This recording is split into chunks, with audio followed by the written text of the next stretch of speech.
2부 구원의 복음 10강 구원 이후 어떻게 살아야 상급을 받나요? 지난 시간에는 인간이 죽음 이후에 받게 될 두 가지 종류의 심판에 대해 배웠습니다. 모든 믿는 자들은 언젠가 그리스도의 심판대 앞에 서서 그간 살아온 행적에 대해 주님의 엄정한 평가를 받게 된다는 것도 배웠습니다.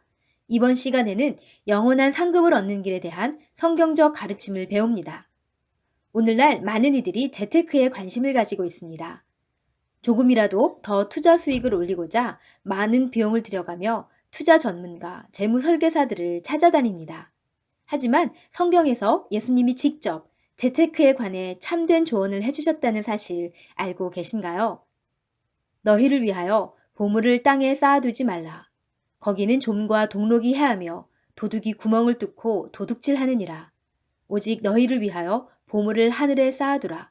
거기는 좀이나 동록이 해하지 못하며 도둑이 구멍을 뚫지도 못하고 도둑질도 못하느니라. 세상에는 다양한 투자처가 있습니다. 금, 부동산, 주식, 채권, 예금 등 말이지요. 반면 예수님은 투자처를 단 두 가지로 분류하셨습니다. 땅과 하늘이 그것입니다. 예수님의 가르침에 의하면 우리는 사는 날 동안 보물을 이 땅에 쌓아두든지 아니면 하늘에 쌓아두든지 둘 중 하나를 선택하며 살아가야 합니다. 예수님은 이 땅이 좋은 투자처가 아니라고 말씀하십니다. 아니, 이 땅에 보물을 쌓아두지 말라고 명하십니다. 이것은 그리스 원어에서도 명령형 동사로서 제한이나 권유가 아닌 하나님의 권위를 가지고 말씀하신 절대적인 명령입니다. 왜 이 땅에 보물을 쌓아두면 안 될까요? 예수님은 직접 그 이유를 설명해 주셨습니다. 고대 근동에서 의복이나 금속은 자산의 주요 유형이었습니다. 오늘날의 주식이나 부동산처럼 말이지요. 그런데 옷은 벌레가 먹을 수 있었고 금속은 녹이 쓸 위험이 있었습니다. 하지만 벌레와 녹으로부터 애써 자산을 지켜낸다 하더라도 도둑이 들어와 몰래 훔쳐가면 어쩔 도리가 없었습니다. 이는 재산을 지키기 위해서 벌레와 녹, 도둑을 조심하라는 말씀이 아니라 이 땅의 보물이 가지고 있는 치명적인 한계를 드러내신 말씀입니다. 이 땅의 보물은 영원히 내 것일 수 없다는 사실 말입니다. 오늘날에도 이 사실은 변함이 없습니다. 이 땅의 자산은 손실의 위험에 늘 노출되어 있습니다.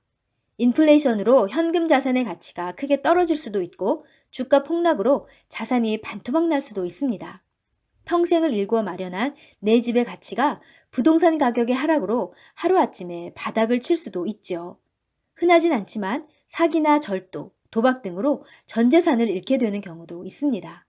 이런 위험 요소들을 잘 극복하여 힘들게 자산을 지켜냈다 하더라도 그것은 끝까지 내 것이 될 수 없습니다. 우리가 이 땅을 떠나는 순간 단 한 푼도 가져갈 수 없기 때문입니다. 따라서 이 땅은 그리 안전하지도 오래 가지도 않는 별 볼 일 없는 투자처일 뿐입니다. 그런데 여기서 은혜로운 것은 보물을 땅에 쌓아두지 말라고 명하신 목적입니다. 그것은 바로 우리를 위해서입니다. 주님은 너희를 위하여 라고 말씀하셨습니다. 우리가 이 땅에 보물을 쌓지 않는 것은 그 누구도 아닌 바로 우리 자신을 위한 일입니다. 이 땅에 보물을 쌓는 삶은 결국 영원한 결실 없이 허무하게 끝나고 맙니다. 주님은 우리가 그런 허망한 삶 살지 않도록 우리를 위해 땅에 보물을 쌓지 말라고 명하십니다.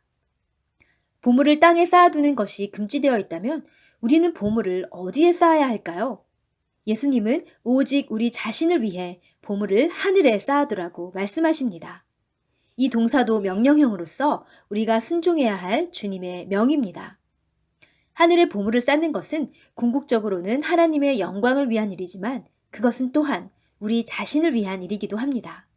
주님을 위해 그리고 우리 자신을 위해 하늘에 보물을 쌓아가는 것이 우리를 향한 주님의 명령입니다. 이렇게 생각하는 분들도 계실 거예요. 나는 가진 것이 없어서 하늘에 쌓아놓을 보물이 없는데 어쩌지? 걱정하지 마세요. 여기서 보물이란 단지 물질적인 것만을 뜻하지 않습니다. 하나님께서 우리에게 주신 것들 중에 의미 있고 가치 있는 것이면 모두 보물이 될 수 있습니다. 특히 지난 영상에서는 4T로 대표되는 시간, 재물, 재능, 진리를 어떻게 사용하는지가 중요하다고 말씀드렸습니다. 그렇다면 이런 보물들을 하늘에 쌓는다는 것은 무슨 뜻일까요? 무언가를 쌓는다는 것은 기본적으로 그것을 사용하지 않고 모아둔다는 의미입니다. 하지만 우리는 하늘에 올라가서 보물을 쌓아두고 다시 내려올 수 없습니다. 오히려 이 땅에서 하늘의 보물을 쌓을 수 있는 유일한 길은 모아두는 것이 아니라 정반대로 아낌없이 사용하는 것입니다. 누군가가 이런 말을 했습니다. 나를 위해 쓴 것은 아무리 큰 것이라도 사라지고 말지만 주를 위해 쓴 것은 아무리 작은 것이라도 영원히 남는다. 주님께서 주신 소중한 것들을 주와 복음을 위해 쓰고 나눌 때 우리의 보물은 손실이 위험이 있는 이 땅에서 빠져나가 완벽하게 안전한 하늘 계좌에 차곡차곡 쌓여집니다. 간혹 땅에 보물을 쌓지 말라는 말씀을 듣고 이렇게 묻는 분들도 계십니다. 이 땅에서 집을 사지도 말고 예금이나 보험도 하면 안 되나요? 과연 이 말씀이 그런 뜻일까요? 땅이 아닌 하늘의 보물을 쌓으라는 말씀은 재물을 포함하여 내가 가진 모든 것들을 어떻게 사용해야 하는지에 대한 성경적 원리를 가르쳐주는 말씀입니다. 다시 말해 내게 주어진 모든 것, 물질, 건강, 재능은 물론 나의 삶 자체가 주님께로부터 온 것임을 알고 주님의 영광을 위해 인색함 없이 기쁨과 자원함으로 드려야 한다는 삶의 원리입니다. 각각 그 마음에 정한 대로 할 것이요. 인색함으로나 억지로 하지 말지니 하나님은 즐겨내는 자를 사랑하시느니라. 하늘의 보물을 쌓는 것은 아깝고 인색한 마음으로 억지로 하는 것이 아닙니다. 우리가 통장에 예금을 할 때 아까워하면서 억지로 하나요? 그렇지 않지요. 잔고가 늘어가는 것을 기뻐하며 열심으로 저축합니다. 일시적인 재산도 이렇게 기쁨으로 저축한다면 하늘의 영원한 보물을 쌓는 것은 얼마나 더 큰 기쁨으로 해야 할까요? 여기서 이런 질문이 나올 수 있어요. 나는 금전적 여유도 없고 시간도 없고 별다른 재능도 없고 진리의 말씀을 잘 아는 것도 아닌데 어떻게 하늘의 보물을 쌓을 수 있을까요? 그런데 과연 무언가를 많이 가지고 있어야만 비로소 주님을 위해 사용할 수 있는 것일까요? 이렇게 말하는 분들도 있습니다. 제가 지금은 가진 것이 별로 없어서 주님을 위해 드릴 것이 없지만 나중에 성공하면 많이 드리겠습니다. 하지만 우리가 주님을 섬기는 것은 가진 것에 많고 적음이 아니라 주님을 향한 사랑과 영원한 상급에 대한 소원함에 달려 있습니다. 우리는 한 번쯤 이런 경험이 있을 것입니다. 너무 바빠서 잠조차 충분히 잘 시간이 없는데도 어찌든 시간을 내서 보고 싶은 사람을 만나러 가는 길이 참으로 설레었던 기억. 차비가 없어서 걸어 다닐지라도 한 푼 두 푼 모아서 갖고 싶던 물건을 사고 난 후 너무도 행복했던 기억 말이지요. 주님을 위해 가진 것을 드리는 것은 그렇게 하는 것입니다. 풍족한 자만 주께 드릴 수 있는 것이 아닙니다. 없는 시간을 쪼개고 궁핍한 중에도 구별하여 주님께 드릴 때 부족함 가운데서도 주님께 드릴 수 있다는 기쁨과 감사로 오히려 주님은 우리의 영혼을 풍족하게 채워주십니다. 가진 것이 너무도 적었던 한 과부가 있었습니다. 그녀는 2렙돈을 헌금함에 넣었습니다. 렙돈이란 당시 팔레스타인 지역에서 통용되던 가장 적은 단위의 동전입니다. 작은 동전 2개는 다른 사람이 보기에 너무도 보잘것없는 금액이었습니다. 그런데 예수님은 의외의 말씀을 하셨습니다. 이르시되 내가 참으로 너희에게 말하노니 이 가난한 과부가 다른 모든 사람보다 많이 넣었도다. 그녀가 정말 다른 사람들보다 많이 헌금했나요? 절대적인 액수로 보면 그녀의 헌금이 가장 적었을 것입니다. 인간은 헌금의 액수를 보지만 주님은 그 헌금이 드려지기까지 우리가 내려놓은 것들을 보십니다. 저들은 그 풍족한 중에서 헌금을 넣었거니와 이 과부는 그 가난한 중에서 자기가 가지고 있는 생활비 전부를 넣었느니라 하시니라. 그녀가 생활비 전부를 헌금할 수 있었던 이유는 무엇일까요? 그녀는 자신의 전부를 드려도 아깝지 않을 만큼 하나님을 사랑했기 때문이며 또한 하나님께서 자신의 쓸 것을 채우시리라는 믿음이 있었기 때문입니다. 주님은 우리가 드리는 절대적인 양이 아니라 그것을 드리기까지 우리의 동기와 마음을 보십니다. 예수님은 제자들에게 말씀하셨습니다. 무릇 많이 받은 자에게는 많이 찾을 것이요 많이 맡은 자에게는 많이 달라 할 것이니라. 이 말씀은 단지 물질적인 것만을 말씀하시는 것이 아닙니다. 예수님은 믿는 자들의 청지기적 삶을 결산하실 것을 비유로 가르치시는 중에 이 말씀을 하셨습니다. 우리의 삶 전체에 주어진 것들을 우리가 어떻게 사용했는지 주님께서 결산하실 때 이것은 각 개인별 맞춤 테스트와 같다는 뜻입니다.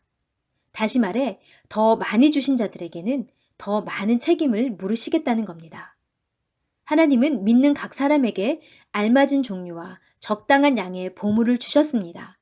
어떤 이는 남들보다 시간적 여유가 풍부합니다. 어떤 이는 많은 재능을 부여받았습니다. 어떤 이에게는 큰 재물이 주어졌습니다. 또 다른 이는 진리의 말씀을 해석하고 가르치는 능력이 탁월합니다. 요약하자면 우리가 어떤 것을 얼마만큼 받았든 받은 것이 많을수록 책임감도 증가합니다. 제가 미국에서 성경학교를 다닐 때 한 선생님이 이런 말씀을 하셨습니다. 핵심은 성공이 아니라 신실함이다. 고린도전서 15장은 부활장이라 불립니다.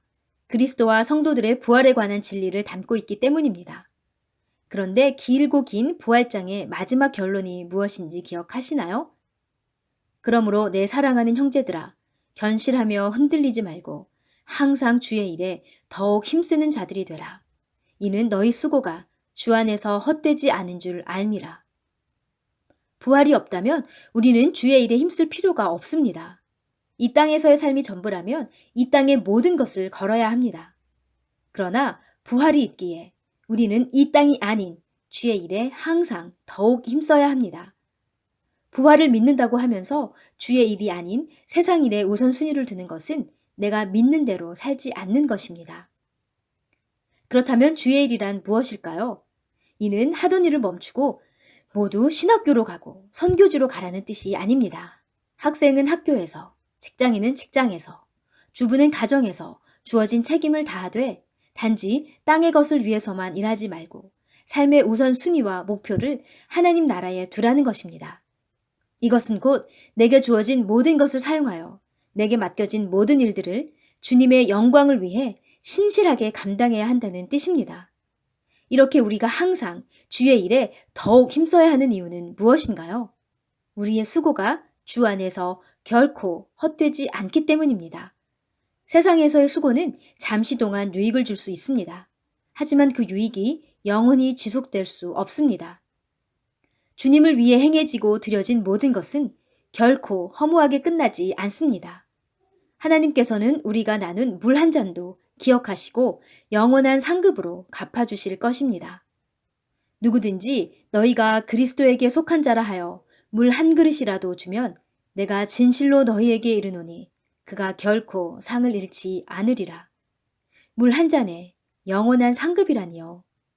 이것보다 더 큰 수익을 보장하는 세상의 투자처가 있을까요? 상상 못할 상급으로 되갚아주시는 하나님께 전 삶을 투자하는 자들은 결코 후회하지 않을 것입니다. 영광될 부활과 상급을 소망하며 항상 주의 일에 더욱 힘써야 합니다. 우리에게 주어진 시간이 언제 다할지 아무도 모르는 까닭입니다.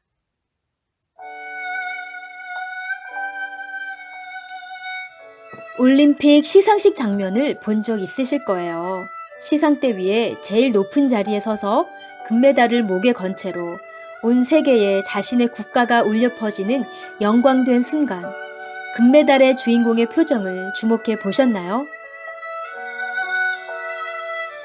지난 4년간의 고된 훈련과 수고를 한순간에 보상받는 그 선수의 얼굴은 기쁨과 감격으로 가득 차오릅니다. 4년간의 유효기간을 가진 금메달도 젊은 시절을 올인할 가치가 있다면 영원한 유효기간을 지닌 하늘의 상급을 위한 수고는 얼마나 더 큰 가치가 있을까요? 이 땅에서의 삶은 하늘의 보물을 쌓는가 땅에 쌓는가 둘 중 하나입니다. 우리는 지금도 하늘과 땅 둘 중 한 곳에 보물을 쌓고 있습니다. 당신은 지금 어디에 보물을 쌓고 계신가요? 하늘의 상을 가슴에 품고 달려가십시오. 상 주시기를 기뻐하시는 하나님을 믿으십시오. 신실히 섬긴 모든 자에게 후히 갚아주시는 하나님을 기대하십시오. 그리고 지금부터 세상에 썩어질 것이 아닌 영원한 상급을 위해 살아가십시오. 오늘의 적용 1. 나 자신을 위해 보물을 하늘에 쌓으라는 삶의 방향을 주시니 감사합니다. 2. 내게 주어진 모든 것으로 주어진 자리에서 항상 주의 일에 더욱 힘씀으로써 하늘에 예비된 영원한 상급을 얻는 삶 살기를 기도합니다.